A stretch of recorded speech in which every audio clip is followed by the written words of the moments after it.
Iran-Israel, siapa pemenangnya? Dalam perang tidak ada yang menang. Terlihat terhormat, tetapi ini sebenarnya berlaku bagi kedua pihak. Mau Iran, mau Israel, silakan saja berperang jika itu didorong oleh motivasi politik atau kepentingan apapun. Namun jangan pernah membawa agama ke dalamnya. Jangan memasukkan ayat-ayat suci, Al-Quran, Injil, Taurat, atau kitab suci apapun sebagai legitimasi perang. Mengapa demikian? Karena yang menjadi korban sesungguhnya adalah peradaban manusia. Dan ini bukan hanya terjadi hari ini. Sepanjang sejarah, banyak perang dan pembantaian terjadi atas nama kepentingan politik, tetapi kemudian dibungkus dengan narasi agama. Salah satu contohnya adalah tragedi Battle of Karbala, di mana Husain ibn Ali terbunuh.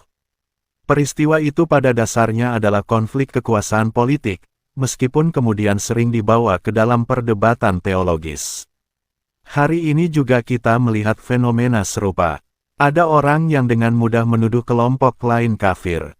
Saya sendiri bukan Syiah, tetapi hanya karena berbicara seperti ini sering dituduh sebagai Syiah. Padahal saya hanya seorang Muslim. Tidak perlu Islam itu dibagi-bagi menjadi sekte-sekte, meskipun secara organisasi saya berada di lingkungan Nahdlatul Ulama.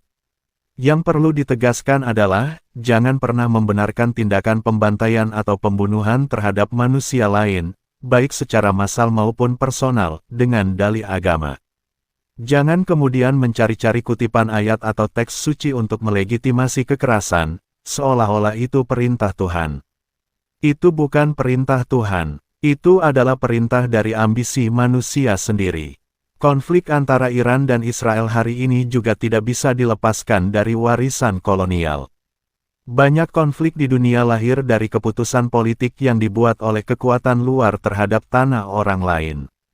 Wilayah-wilayah dibagi-bagi oleh pihak yang bukan pemiliknya.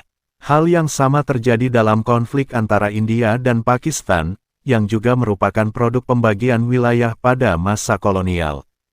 Begitu pula konflik di Timur Tengah yang sebagian akarnya berkaitan dengan perjanjian seperti Sykes-Picot Agreement dan kebijakan politik seperti Balfour Declaration. Setelah itu muncul berbagai upaya diplomasi modern seperti Abraham Accords, tetapi pada banyak kasus permusuhan yang sudah terlanjur dalam sering sulit dipadamkan. Masalahnya menjadi semakin rumit ketika konflik politik itu dibawa ke dalam ranah teologi. Ketika agama dijadikan alat pembenaran, permusuhan menjadi lebih dalam dan lebih emosional. Fenomena